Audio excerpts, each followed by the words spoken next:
오늘은 읽은 말씀 가지고 교만 뒤집지 않은 전병이라는 제목으로 하나님 말씀 나누려고 합니다. 한번 따라하겠습니다. 교만 뒤집지 않은 전병.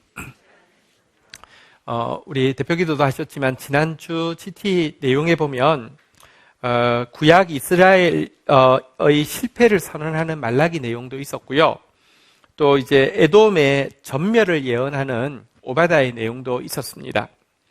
그런데 이스라엘의 실패든지 에돔의 전멸이든지 그 이유는 한 가지로 동일했는데 바로 교만이었습니다.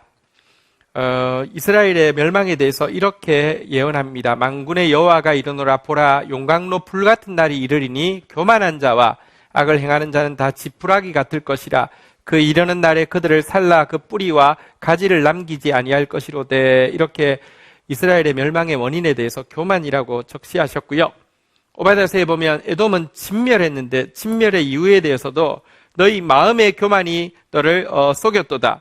바위 틈에 거주하며 높은 곳에 사는 자여, 내가 마음에 이르기를 누가 능히 나를 땅에 끌어내리겠느냐 하니 내가 독수리처럼 높이 오르며 별 사이에 깃들일지라도 내가 거기서 너를 끌어내리라. 여호와의 말씀이니라. 교만 때문이라고 이야기하고 있습니다. 사실 호세아는 이 진멸의 예언을 진멸하기 400년 전에 받았는데요. 다시 말하면 400년의 유예기간이 있었습니다. 그러나 변하지 않았고 결국 그 교만 때문에 망했습니다. 한번 확인해 볼까요? 예레미야서 49장 16절에 보면 에돔의 멸망에 대해서 이렇게 예언하고 있습니다. 읽겠습니다. 시작. 바위 틈에 살며 산꼭대기를 점령한 자여, 스스로 두려운 자인 줄 여김과 내 마음의 교만이 너를 속였도다. 내가 독수리같이 보금자리를 높은 데 지었을지라도 내가 그리로부터 너를 끌어내리리라. 이는 여호와의 말씀이니라. 400년 전이나 거의 400년이 다 찬 때나 변함없이 교만했고요. 아무리 높은 데 있으면 뭐합니까? 하나님은 별도 독수리도 다 잡아서 멸망시킬 수 있는 분이십니다. 그런데 우리가 보았던 이스라엘이나 에돔뿐 아니라 구약 선지서에 보면요, 열방에 대해서 다 말씀하십니다. 열방의 심판에 대해서 다 말씀하시는데 모압이든 암몬이든 두로든 시돈이든 아수르든 애굽이든 바벨론이든 상관없이 전부 다 멸망하는 이유는요, 정확하게 교만 때문이라고 딱 기록해 놓았습니다. 우리 예레미야서 48장 29절에 보면요, 이런 말씀이 있습니다. 우리가 모압의 교만을 들었으니 심한 교만, 곧 그의 자고와 오만과 자랑과 그 마음의 거만이로다. 모압에 대해서 뭐라고 이야기합니까? 한번 따라 있습니다. 교만, 심한 교만, 자고, 오만, 자랑, 거만. 그러기 때문에 그 다음에 내용에 보면 모압이 여호와를 거슬러 자만하였으므로 멸망하고 다시 나라를 이루지 못하리로다. 이렇게 심판하고 있습니다. 두로와 시돈에 대해서도 마찬가지입니다. 두로에 대하여 누가 이 일을 정하였느냐라고 이야기하고 이사야서 23장 9절에 보면 이렇게 말씀하십니다. 만군의 여호와께서 그것을 정하신 것이라. 모든 누리던 영화를 욕되게 하시며 세상의 모든 교만하던 자가 멸시를 받게 하려 하심이라 라고 이야기하면서 두로가 멸시를 받는 것은 그의 교만 때문에 여호와께서 정하신 일이다. 이렇게 예언하고 있습니다. 특별히 성경에는 죄의 대명사로 바벨론이 나오는데요. 바벨론에 대해서 하나님께서 이렇게 심판하십니다. 예레미야서 50장 29절에 보면 제가 읽어드리겠습니다. 예레미야서 50장 29절. 활 쏘는 자를 바벨론에 소집하라. 활을 당기는 자여 그 사면으로 진을 쳐서 피하는 자가 없게 하라. 그가 일한 대로 갚고 그가 행한 대로 그에게 갚으라. 그가 이스라엘의 거룩한 자 여호와를 향하여 교만하였습니다. 라고 이야기하면서 바벨론의 멸망의 이유도 교만이라고 이야기합니다. 여러분, 교만은 하나님의 진멸을 불러오는 가장 무서운 죄의 핵심입니다. 성경에 최후 심판이 있을 것에 대해서 계속 이야기하는데요. 최후 심판의 날에 어떤 일이 일어난다고 이야기합니까? 이사야서 2장 11절 12절 교독하도록 하겠습니다. 그날에 눈이 높은 자가 낮아지며 교만한 자가 굴복되고 여호와께서 홀로 높임을 받으시리라. 12절 같이 읽겠습니다. 시작. 대저 만군의 여호와의 날이 모든 교만한 자와 거만한 자와 자고한 자에게 임하리니 그들이 낮아지리라. 최후 심판은 왜 임하는 줄 아십니까? 모든 교만한 자, 모든 거만한 자, 모든 자고한 자 낮추기 위해서 최후 심판이 있다고 이야기하고 있고요. 심판이 끝나고 나면 하나님 나라가 완성이 될 것입니다. 하나님 나라의 모습이 어떠할까요? 스바냐서 3장 11절에 보면 이렇게 예언합니다. 그날에 내가 내게 범죄한 모든 행위로 말미암아 수치를 당하지 아니할 것은, 여러분 천국 갔다고 해서 죄가 없는 것 아닙니다. 천국 간 백성들이 죄가 없어서 천국 간 거 아닙니다. 다 죄인입니다. 그런데 한 가지가 천국에 없습니다. 왜 같이 범죄한 죄인임에도 불구하고 그날 수치를 당하지 않는 줄 아십니까? 그때 내가 내 가운데 교만하여 자랑하는 자를 제거하여 내가 나의 성산에서 다시는 교만하지 않게 할 것임이니라. 하나님 나라에는요, 교만한 사람 없다는 것입니다. 교만한 사람 없는 것이 하나님 나라라고 이야기하고 있습니다. 성경은 이렇게 교만에 대해서 계속 경고하고요. 있는데 교만이 구체적으로 무엇인가를 아는 것이 굉장히 중요합니다. 교만이라는 단어를 아는 게 아니라 교만이 구체적으로 무엇인가를 모르면 교만하지 말아야지 하면서 교만하다니까요. 자기가 겸손하다고 착각하는데 교만할 수 있다니까요. 자, 오늘 저는 교만을 진단할 수 있는 구호 하나와 그림 하나를 여러분들에게 나누려고 하는데요. 먼저 요즘 내가 교만한지 여부를 진단할 수 있는 자가 진단 앱을 하나 깔고 여러분들에게 질문을 하겠습니다. 둘 중에 1번, 2번 중에 손을 드시면 됩니다. 1번. 요즘 나는 왠지 모르게 마음에 쉼이 있고 짐이 점점 쉽고 가볍게 느껴진다. 그러면 1번에 손을 드시면 되겠고요. 요즘 나는 이유는 잘 모르겠는데 마음에 쉼이 없어지고 짐이 자꾸 어렵게, 괴롭게, 무겁게 느껴진다. 이러면 2번에 손을 드시면 되겠습니다. 한번 1번, 2번 주소 알았죠? 한번 자가 진단 해보겠습니다. 요즘 나 1번 같아. 1번. 자, 요즘 나 2번 같아. 2번. 앱을 안 까셨군요. 네. 자, 근데 이 두 가지 중에 뭐가 교만이냐고 하면요. 성경에 보니까 예수님이 나는 온유하고 겸손하니까 내 멍에를 메고 내게 배우면 너희 마음의 쉼을 얻을 거라 그랬어요. 예수님께서 온유하고 겸손한 당신의 마음을 닮으면 짐이 쉽고 가벼워질 거라고 말씀하셨어요. 반대로 이야기하면 내가 요즘 쉼을 못 얻고 있고 내 짐이 어렵고 무겁게 느껴진다는 것은요, 온유하고 겸손하지 않다는 말이기 때문에 교만하다는 것입니다. 이번 든 사람들은 마음속으로 내가 교만하다고 좀 마음에 동의가 안 될 수 있습니다.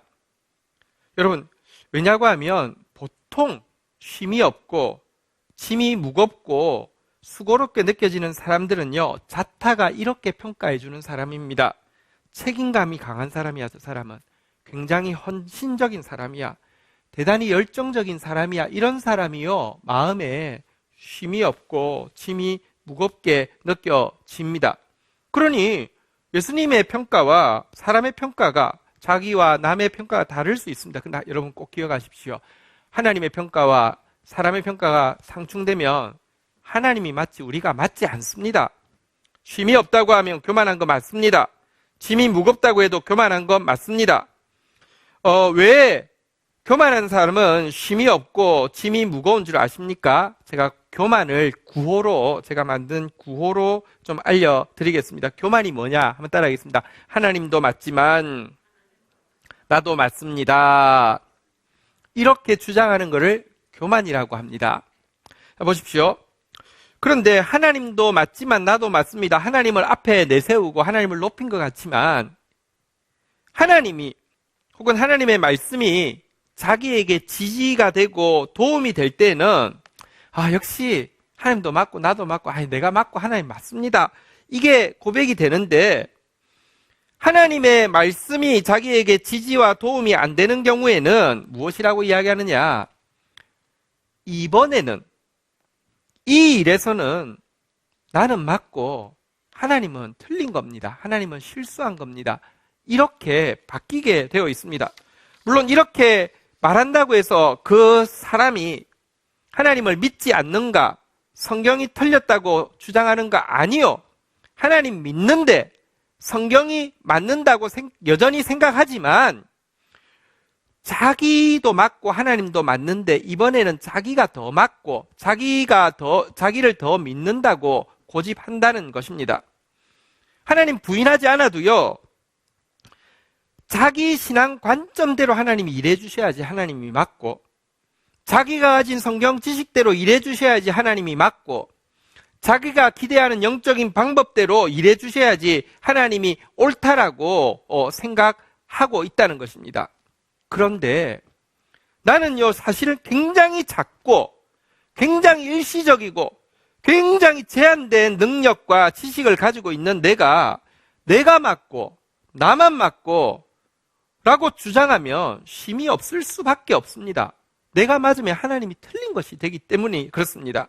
그러면 그 순간부터 매 일의 결과를 통해서 내가 맞았음을 증명해야 하고요, 내가 하나님보다 나았음을 증명해야 하기 때문에 어렵고 괴롭고 무거울 수밖에 없는 것입니다.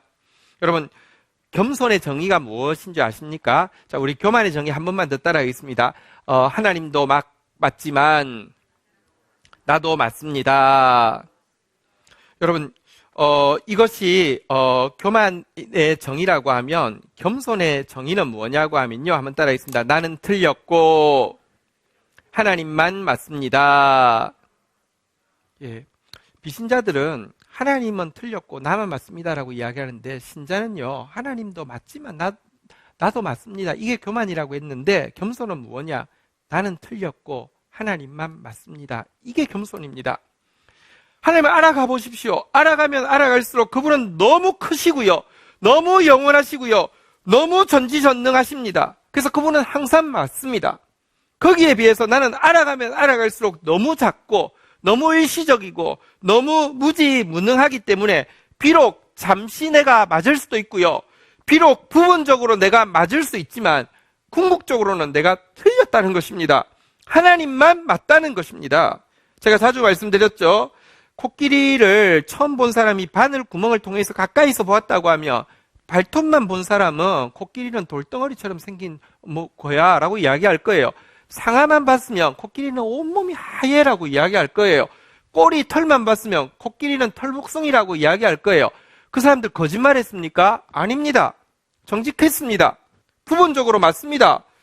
발톱만 보면 돌덩어리 같고요, 상아만 보면 하얗고요, 꼬리 털만 보면 털복숭이 같은데 털복숭이 아니잖아요. 하얀색도 아니잖아요.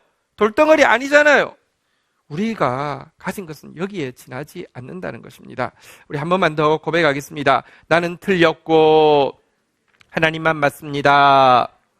자, 그런데 오늘 읽은 본문에는 이 교만을 구호가 아니라 그 사파로, 그림으로 우리에게 이렇게 각인시켜주고 있습니다. 사실은 구호보다 그림이 훨씬 더 정확하게 남습니다. 오늘 보여주는 그림이 무엇이냐고 하면, 우리 호세아서 7장 8절부터 10절까지 읽었는데요. 우리 8절에 보니까요, 교만이 무엇인지 이렇게 이야기합니다. 같이 읽겠습니다. 시작. 에브라임이 여러 민족 가운데 혼합되니 그는 곧 뒤집지 않은 전병이로다. 교만에 대해서 무엇이라고 이야기하냐고 하면, 재료가 너무 많이 혼합이 돼가지고 전을 구울 때 뒤집어야 되잖아요. 뒤집어지지 않는 전병 같은 상태다라고 이야기하고 있습니다. 그래서 제목이 한번 다시 따라하겠습니다. 교만, 뒤집지 않은 전병. 자, 여러분, 저는 요리를 잘합니다. 그리고 제가 제일 잘하는 요리 중에 하나가 해물파전입니다. 나중에 드셔보실 기회를 꼭 만들겠습니다. 잘합니다. 그리고 해물파전 요리를 할 때 하이라이트는 뭐냐고 하면 뒤집기입니다. 저 아주 잘 뒤집습니다. 저는 그 비주얼이 중요하기 때문에 해물파전도 작게 하지 않고 꽤 크게 합니다. 상당히 크게 합니다. 그래도요, 아주 잘 뒤집습니다. 자, 제가 해물파전 맛있게 한다고 했는데, 맛있는 해물파전의 비결을 지금 좀 제시를 하겠습니다. 어차피 예배 마치고 식사를 못하니까 그냥 이렇게 생각으로 맛있는 거 드시기 바랍니다. 해물파전이 맛있으려고 하면 두 가지가 중요하다고 생각합니다. 첫 번째는 비율입니다. 먼저 해물과 이 쪽파의 비율이 맞아야 됩니다. 주로 해물만 만나면 해물전이지 해물파전 아니고요. 쪽파밖에 없고 그냥 구색 갖추기로 해물이 있으면 그 해물파전 아닙니다. 그건 파전입니다. 이게 적절하게 해물과 이 파가 비율이 맞아야 되고요. 두 번째는 이 재료에다가 밀가루 비율이 또 맞아야 합니다. 여러분, 밀가루가 많으면 이 재료가 있어도 밀가루가 이 재료보다 너무 많으면 전이 퍽퍽하고요. 밀가루가 너무 없으면요, 이게 흐물흐물해가지고 이게 하나로 이렇게 전에 크림이 안 나오게 되겠죠? 저는 밀가루도 그냥 한 개만 쓰지 않고 두 개를 쓰는데요. 부침가루에 전분을 섞어서 쓰는데 이게 또 비율이 굉장히 중요합니다. 비율에 따라서 맛이 전혀 다르거든요. 비율이 중요합니다. 자, 해물과 파와 밀가루까지 했다고 하면 그 다음 물의 비율이 중요합니다. 물이 적절하게 들어가야 됩니다. 많이 들어가면 축축하고요. 적게 들어가면 딱딱해가지고요. 이렇게 그 맛이 없습니다. 자, 이제 물까지 비율이 맞아서 반죽이 아주 맛있게 잘 되었습니다. 그 다음에 무슨 비율이 맞아야 되냐면 기름의 비율이 또 중요합니다. 기름이요, 많으면 이렇게 잘 구워지는 것처럼 보이지만 한 입 딱 배물고 나면요, 그 다음부터 좀 느끼해가지고 잘 못 먹습니다. 그렇지만 또 기름이 너무 적으면요, 한쪽 면은 또 타잖아요. 그죠? 그래서 색깔이 여러분, 비주얼이 확 죽습니다.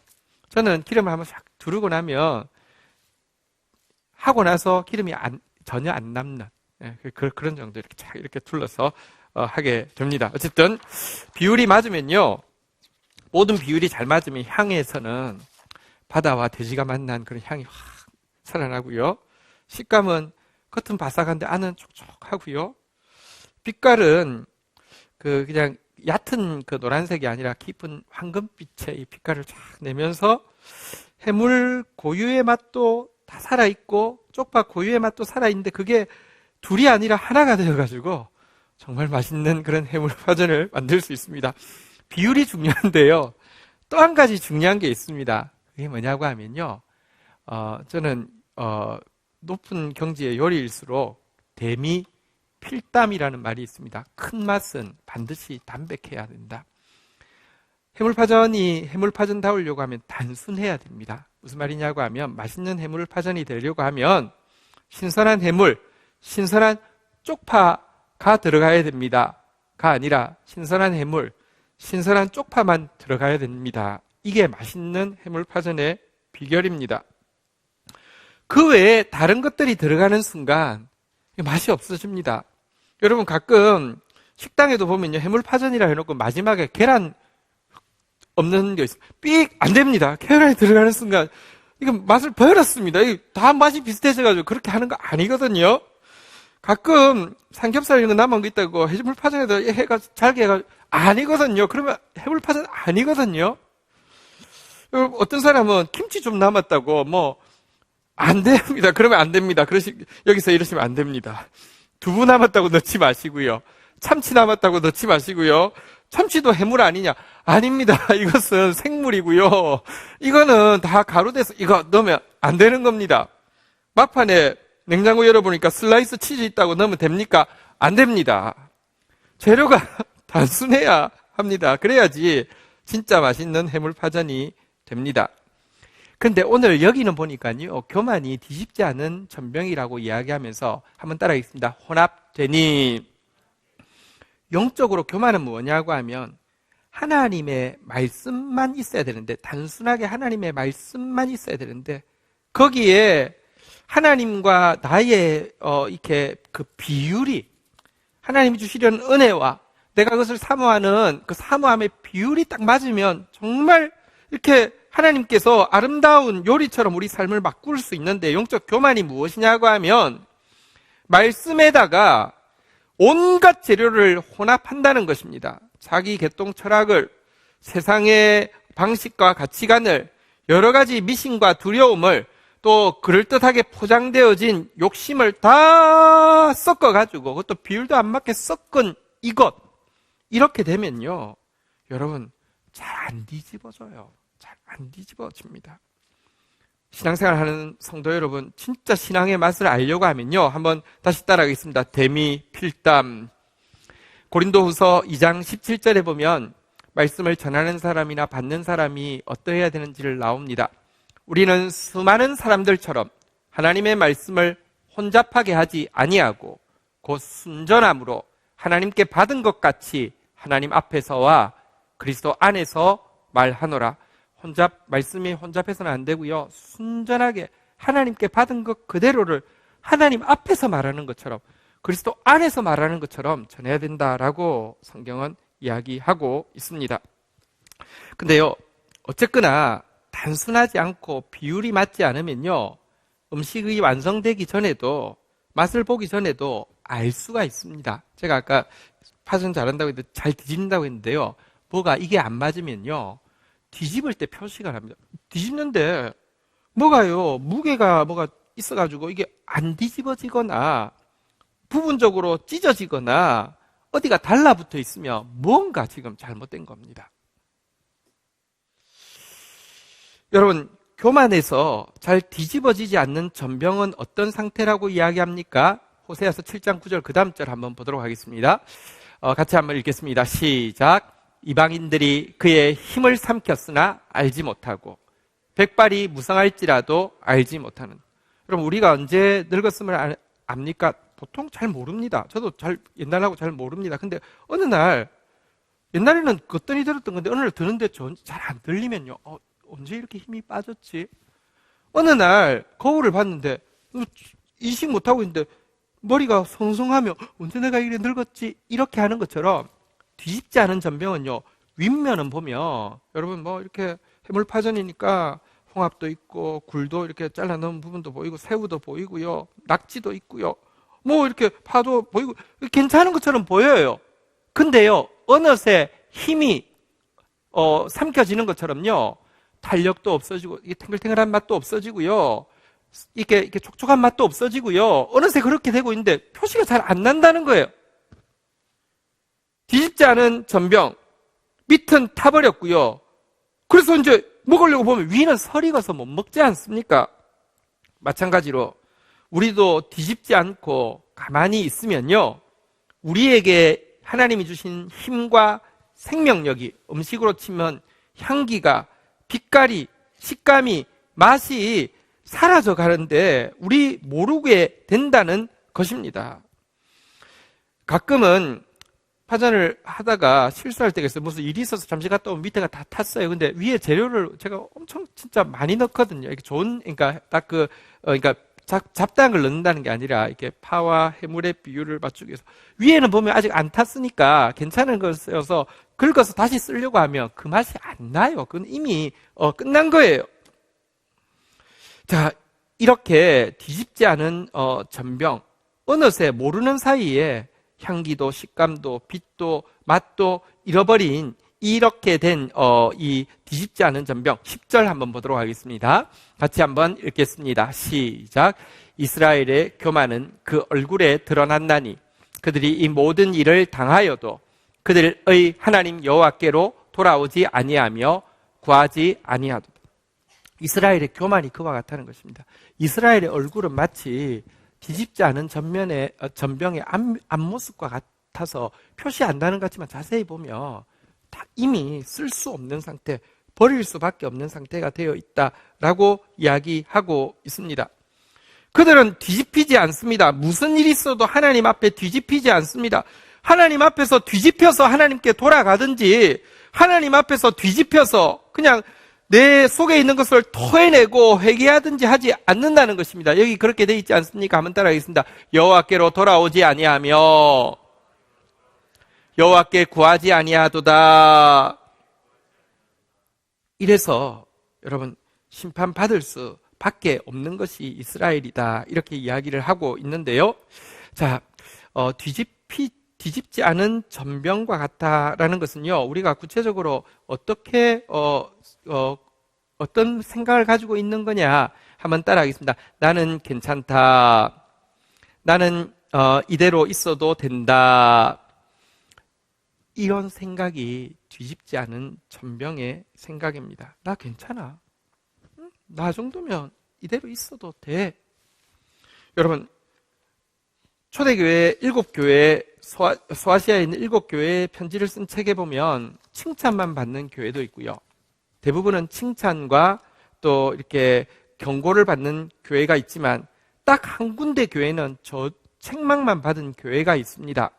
그런데 또 딱 한 군데 교회는 나는 괜찮다.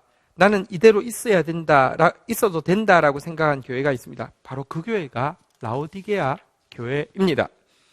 나는 부자라 부유하여 부족한 것이 없다라고 고백하고 있지만 하나님은 너의 공고한 것, 가련한 것, 가난한 것, 눈먼 것, 벗은 것 알지 못한다라고 이야기하고 있습니다. 이렇게 여러분 하나님 보실 때는 책망만 한 교회인데도 스스로는 나는 괜찮아. 나는 이대로 있어도 돼. 이렇게 생각할 수 있다는 것입니다. 아니 방금 라오디게아 교회 이야기를 했는데도요. 들었는데도 라오디게아 교회는 그럴지라도 나는 진짜 괜찮아. 나는 그냥 이대로 있어도 아무 문제 없어 라고 생각하는 사람이 많습니다. 그게 교만이라는 말입니다. 아무도 괜찮지 않습니다. 모두 뒤집어야 됩니다. 지금 뒤집으러 나왔습니다. 구약 성경에서 가장 위대한 왕 2명만 뽑으라고 하면 모두가 공감하는 사람이 있습니다. 한번 따라하겠습니다. 다윗, 히스기야. 이들은 괜찮을까요? 이들은 그대로 있었어도 될까요? 아닙니다. 여러분, 교만으로 인해서 미련한 선택을 하고 그 선택으로 말미암아 단 3일에 7만 명의 백성을 죽게 한 왕이 누굽니까? 다윗 왕입니다. 여러분, 교만으로 말미암아 이 바벨론과 동맹을 맺는 것이 아수르로부터 이 민족을 지키는 길이라고 생각해가지고 바벨론 앞에서 자기 왕궁 모든 자랑을 떠벌려서 하다가 하나님께서 야, 너희는 아수르에 의해서 멸망하는 것이 아니라 바벨론에 의해서 멸망할 거야. 너의 그 교만 때문에 바벨론에 의해서 멸망할 거야 라고 명시적으로 선언하게 하신 왕이 누구냐? 히스기야입니다. 괜찮은 왕의 대명사지만 괜찮지 않습니다. 신약 성경에서 가장 위대한 사도가 누구냐 이야기하면 다 바울이라고 이야기합니다. 바울은 괜찮습니까? 바울 사도는 그냥 있어도 됩니까? 그가 초창기에 하나님께서 강권적으로 그를 뒤집지 않았으면 그가 적그리스도가 된 것은 우리가 다 알 수 있습니다. 기독교를 박해하고 있던 그때에 하나님이 찾아가서 진짜 뒤집어 놓으셨죠. 그러면 뒤집히고 나서 사도가 되고 나서는 괜찮냔 말입니다.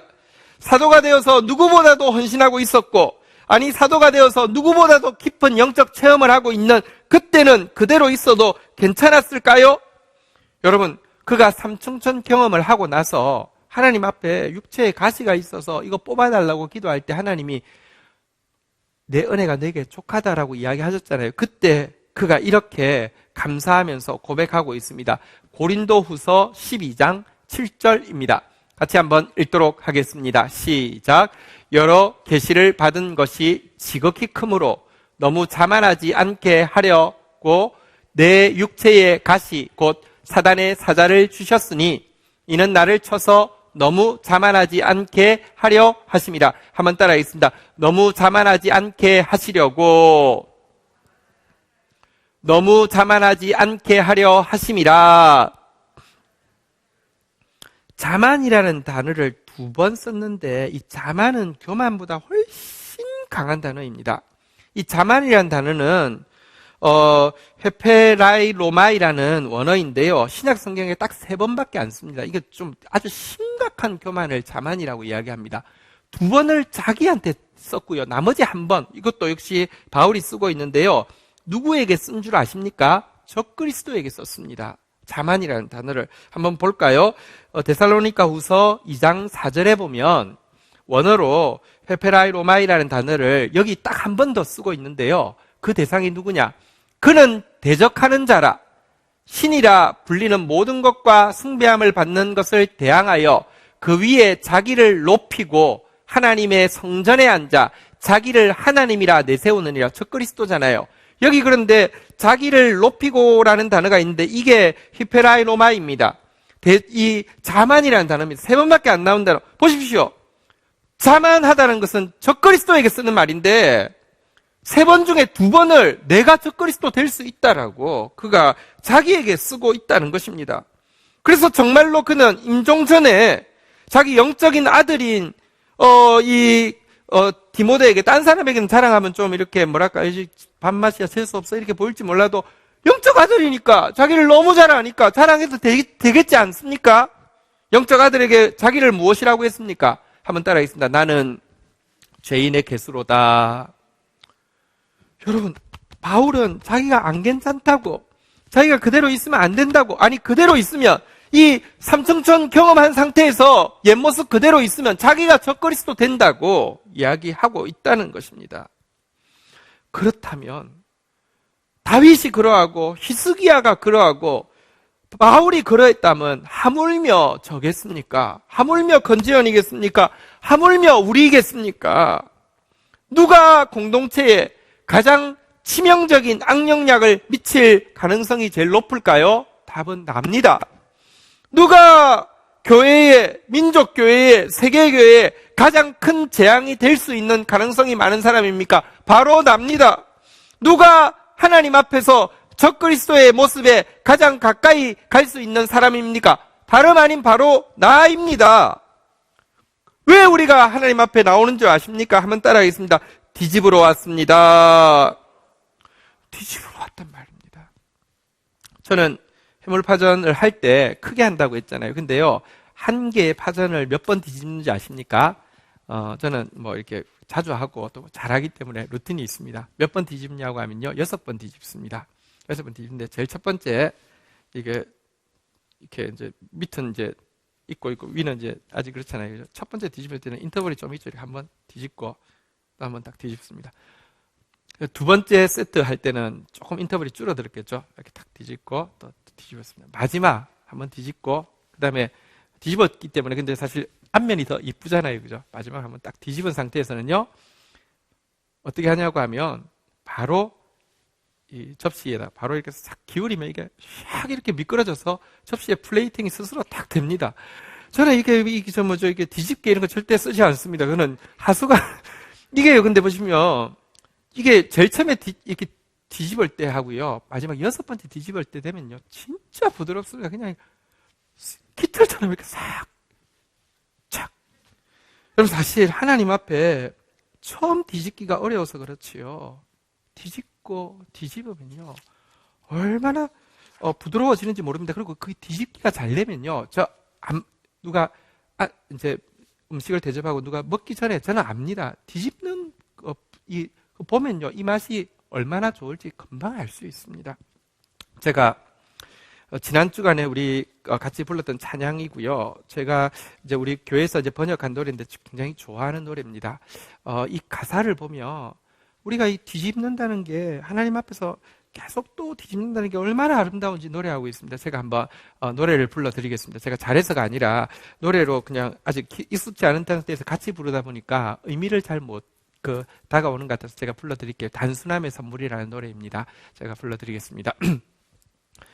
단순함의 선물, 자유로움의 선물, 바른 곳에 있을 때 내리는 선물, 우리 있어야 할 그곳, 주가 찾으시는 곳, 거긴 사랑과 기쁨의 골짜기. 여러분, 골짜기가 뭘 의미하는지 아시겠습니까? 겸손을 이야기하잖아요. 그죠? 겸손하면 사랑이 있고 기쁨이 있습니다. 내가 겸손의 골짜기에 있으면요, 내가 있어야 할 그곳에 있기 때문에 단순함의 선물이 내려오고요, 자유로움의 선물이 내려온다는 것입니다. 그렇게 하면 어떻게 됩니까? 참 단순함 내게 주어지는 날, 숙이고 굽힘이 부끄럽지 않고 바꾸고 고침이 기쁨 되리, 온전케 되어 주 앞에 설 때까지 숙이는 거, 굽히는 거, 바꾸는 거, 고치는 거 부끄럽지도 않고요. 도리어 기쁘고요. 이렇게 6번 뒤집고 나면요, 온전한 모습으로 진짜 하나님이 나에게 주신 향기가, 나에게 주신 맛이, 나에게 주신 식감이, 나에게 주신 빛이 나는 사람으로 나타나게 된다는 것입니다. 우리가 뒤집지 않은 전병이 아니라 뒤집힌 전병이 되면 어떻게 될까요? 여기 뒤집는다는 단어가 원어로 한번 마지막이니까 한번 따라 할까요? 하피크라는 단어를 썼는데요. 여러분, 하나님 앞에서 우리가 뒤집히면 어떻게 될까요? 자, 우리 하나님은 어떻게, 우리가 뒤집으면 어떻게 될까요? 호세아서, 같은 호세아서입니다. 11장 8절에 보면 하피크라는 단어가 나옵니다. 같이 한번 읽도록 하겠습니다. 시작. 에브라임이여, 내가 어찌 너를 놓겠느냐? 이스라엘이여, 내가 어찌 너를 버리겠느냐? 내가 어찌 너를 아드마같이 놓겠느냐? 어찌 너를 스보임같이 두겠느냐? 내 마음이 내 속에서 돌이키어 나의 긍휼이 온전히 불붙듯 하도다. 앞에서는 에브라임이여, 너희는 뒤집지 않은 전병, 혼합된 뒤집지 않은 전병이구나 탄식했는데요. 뒤집으면요, 내가 어찌 너를 놓겠느냐? 내가 어찌 너를 두겠느냐? 내가 어찌 너를 버리겠느냐라고 이야기하면서 내 마음이 내 속에서 돌이키어라고 이야기했는데, 이게 원어로 보면 한번 따라하겠습니다. 하피크. 하나님이 뒤집어진다는 것입니다. 긍휼로 뒤집어진다는 것입니다. 불타는 가슴으로 뒤집어진다는 것입니다. 우리가 돌이키면 하나님이 견디지 못하고 하나님이 뒤집어지십니다. 그리고 뒤집어진 우리는 어떻게 변화되어지느냐? 시편 30편 11절에도 보면 하피크가 나옵니다. 한번 같이 읽도록 하겠습니다. 시작.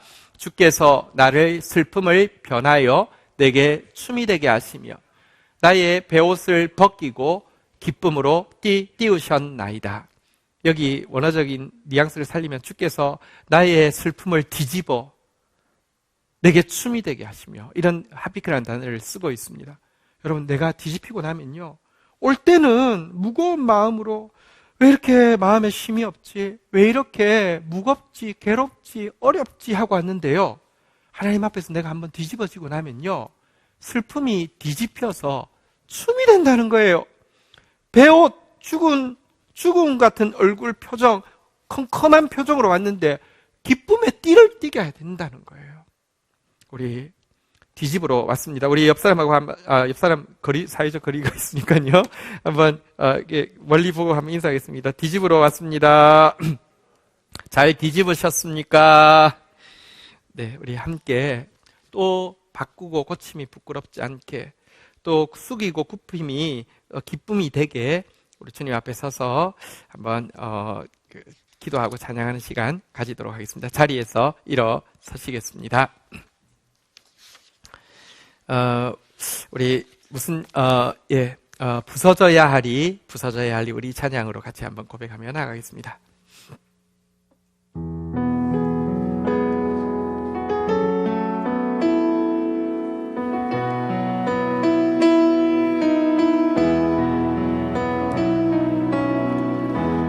부서져야 하리, 부서져야 하리, 무너져야 하리, 무너져야 하리, 깨져야 하리, 많이 깨져야 하리, 씻겨야 하리, 깨끗이 씻겨야 하리, 다 버리고 다 고치고 겸손히 낮아져도 주 앞에서 정결하고 자랑치 못할 거예요. 무너져야 하리. 무너져야 하리. 깨져야 하리. 깨끗이 씻겨야 다 버리고 다 고치고 다 버리고 다 고치고 겸손히 낮아져도 주 앞에서 정결하고 자랑치 못할 거예요. 부서져야 하리. 무너져야 하리. 깨져야 하리. 깨끗이 씻겨야 하리. 우리 이 시간 하나님 앞에서 뒤집는 시간 가지도록 하겠습니다. 내 삶에 쉼이 없고 짐이 무겁다고 느낀 이유는 하나님도 맞지만 나도 맞습니다 라고 주장하고 있었기 때문임을 우리 인정하게 되었습니다. 내 삶에 기쁨 대신에 슬픔이 있고 생기 대신에 죽음이 있었던 이유는 내가 혼합되어져 있고 내가 뒤집어지지 않은 전면과 같은 상태에 있었기 때문입니다. 나 괜찮아, 나 이대로 있어도 돼 라고 주장하고 있었기 때문임을 보게 되었습니다. 주님, 우리를 뒤집기를 원하시고 우리가 뒤집어질 때 당신의 마음이 뒤집어지시고 우리의 슬픔을 기쁨으로 뒤집어 놓으시겠다고 약속하셨습니다. 우리 그분 앞에 우리 정말 하나님 사랑과 기쁨의 골짜기로 이 시간 내려가기를 원하오니 찾아와 주셔서 단순함의 선물을 허락하여 주십시오. 자유로움의 선물을 허락하여 주십시오. 숙이고 굽힘이 부끄럽지 않도록 바꾸고 고침이 기쁨이 되어서 온전케 되어 주 앞에 서게 하여 주십시오. 우리 함께 마음을 통하면서 주님의 이름 고백하며 나아가도록 하겠습니다. 주님, 주여, 주님, 하나님, 이 시간도 하나님 앞에서 다시 한번 뒤집어지기를 원합니다. 하나님만 맞습니다. 나는 틀렸습니다. 하나님, 나는 괜찮지 않습니다. 나는 이대로 있어서 되는 것이 아닙니다. 하나님의 말씀에 의해서 이 시간도 바꾸기를 원합니다. 이 시간도 고치기를 원합니다. 이 시간도 새로워지기를 원합니다. 하나님, 슬픔이 기쁨으로 변하며 하나님, 배옷이 찬송의 띠로 하나님 변하게 되어지게 하여 주옵소서. 하나님이 알고 있는 생기를 가지고 하나님이 알고 있는 향기를 바라며 하나님이 알고 있는 맛으로 이 땅 가운데 소금처럼 아버지 하나님이여 살아드릴 수 있도록 하나님이 알고 있는 아버지 하나님이여 사람으로서 이 땅을 살아갈 수 있도록 저희를 새롭게 하여 주시기를 원합니다. 주 앞에 나온 모든 지체들이 이 시간 하나님 앞에 뒤집어진 전면과 같이 새로워질 수 있도록 은혜를 더하여 주시옵소서. 우리 이 시간 한 번 더 통성으로 기도하고 나아가도록 하겠습니다. 어쩌면 코로나 사태는 우리에게 이제 뒤집을 때가 되었다고, 지금 뒤집지 않으면 탄다고, 큰일 난다고, 우리에게 지금 너 괜찮지 않고 너 그대로 있어서는 안 된다고 우리를 흔들어 깨우시는, 이 지구를 흔들어 깨우시는 하나님의 사인이라고 생각됩니다. 정말 많이 바꾸어야 합니다. 그러나 생활 습관이 바뀌는 것, 태도가 바뀌는 건 작은 일이고요. 말씀 앞에서 순전하고 단순한 말씀이 아니라 혼잡되어 있던 것들 버려내야 되는 것, 말씀 앞에서 말씀에 위배될 때 철저히 부수고 무너뜨리고 깨지고 씻어내는 것, 이것이 우리가 해야 될 일입니다. 하나님, 정말 타기 직전에 우리에게 주신 기회입니다.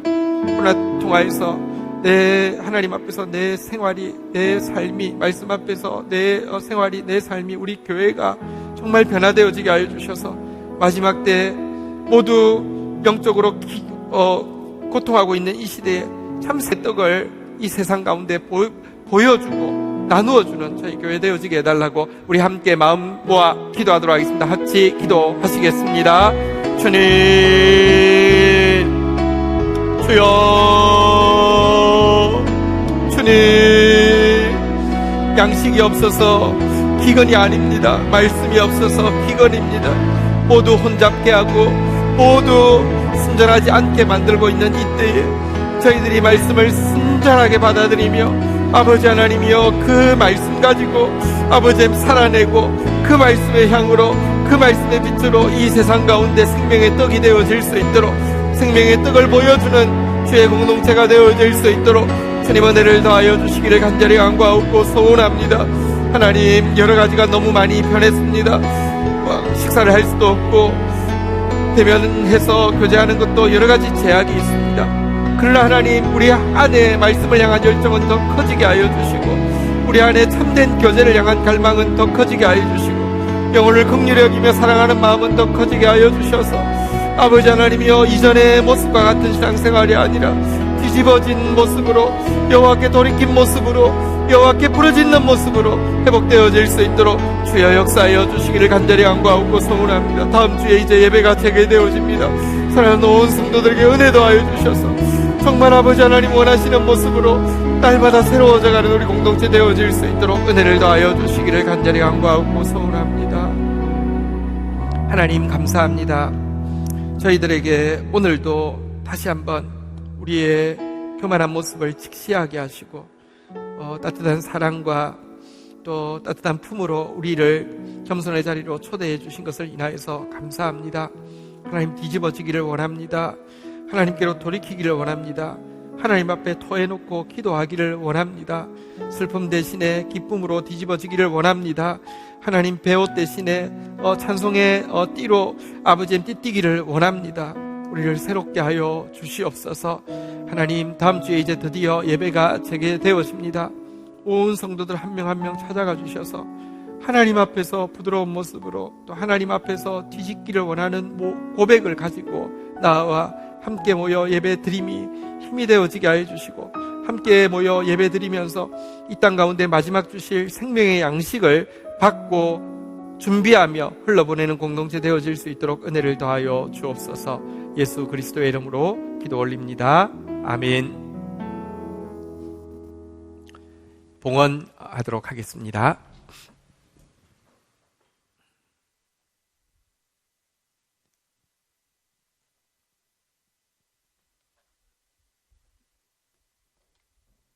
기도하겠습니다. 하나님, 감사합니다. 하나님, 많이 사랑하는 자녀들, 또 하나님의 사랑을 특별히 입은 자녀들이 당신께 사랑을 고백합니다. 또 믿음을 고백합니다. 헌신을 고백합니다. 흠향하여 주시며 하나님 나라 위하여서, 영혼 구원 위하여서, 영원히 있을 가치를 위하여 선용되어지도록 축사하여 주옵소서. 사랑하는 성도들, 축복의 통로로 불러주셨습니다. 넉넉히 그 사명 감당할 수 있도록 각자의 삶 가운데 주의 의로, 주의 평강으로, 주의 기쁨으로 넘치게 채워 주옵소서. 예수님의 이름으로 기도 올립니다. 아멘.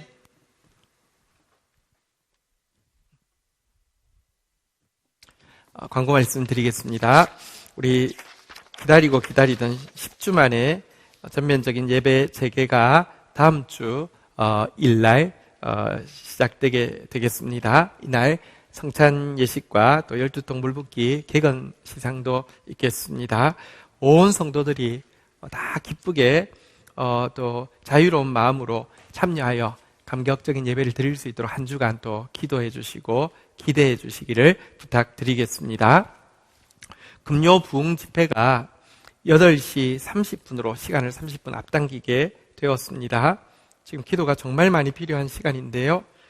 우리 공동체가 주중에 하나님께 마음 쏟아서 마음껏 기도할 수 있는 그 유일한 집회이지 않습니까? 또 우리 자신을 위해서 또 공동체를 위해서 기도하고 이 땅을 위해서 기도해야 될 때입니다. 많은 참여를 부탁드리겠습니다. 지금까지보다 훨씬 더 많이 이렇게 같이 기도하는 시간을 가질 것이고요. 대신에 말씀은 조금 줄이고 기도는 조금 더 늘려서 같이 힘있게 나가려고 하니까 함께 해주시기를 부탁드리겠습니다.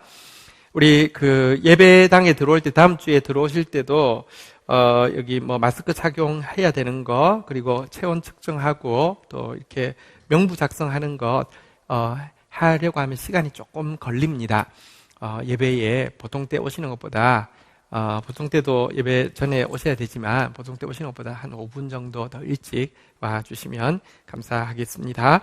우리 코로나 기간 동안에 이제 분기 결산을 어제 우리 리더십 회의 때 했는데요. 여러분들 또 이렇게 서로 얼굴 보지 못하는 상태지만 정말 마음 담아서 헌신해 주셨고, 특별히 또 대구 지역 돕는 것이나 또 이 지역의 어려운 분들 돕는 일을 위해서 너그럽게 헌금해 주셨습니다. 한 800여만 원 되는 재정은 그렇게 흘려서 보냈고요. 주중에 선교사님들, 저희가 지원하는 선교사님들 또 편지를 받았는데, 필리핀 민다나오 쪽은 이제 이게 셧다운 되고 나서 음식을 구할 수 없어서 선교사님 그 있는 센터로 아침마다 굉장히 막 길게 줄을 서서 음식 달라고 이렇게 하는 것 때문에 식비에 150만 원 정도가 꼭 필요하다고 연락이 왔는데, 또 중보팀 그리고 우리 선교팀에서 또 기꺼이 이렇게 재정을 모아서 보내게 되었습니다. 너그럽게 함께 해주신 것을 감사합니다. GT, 주티 5, 6월호가 나왔습니다. 지금 이제 5월이 시작됐기 때문에 꼭 필요한데 이미 받으신 분도 있고요. 혹시 못 받으신 분들은 언제라도 교회 오면 빛이 돼 있으니까 사인하고 준비해 가시면 되겠습니다. 우리 같이 자리에서 일어서시겠습니다. 온라인으로 예배 드리시는 분들도 이제 오늘이 마지막이죠. 자리에서 일어서시겠습니다. 축도하겠습니다. 여호와는 내게 복을 주시며 너를 지키시기를 원하며, 여호와는 그 얼굴을 내게 비추사 은혜 주시기를 원하며, 여호와는 그 얼굴을 내게로 향하여 드사 평강 주시기를 원하노라. 주 예수 그리스도의 은혜와 아버지 하나님의 사랑과 성령의 교통하심이 너희 무리와 함께 계실지어다. 아멘. 감사합니다.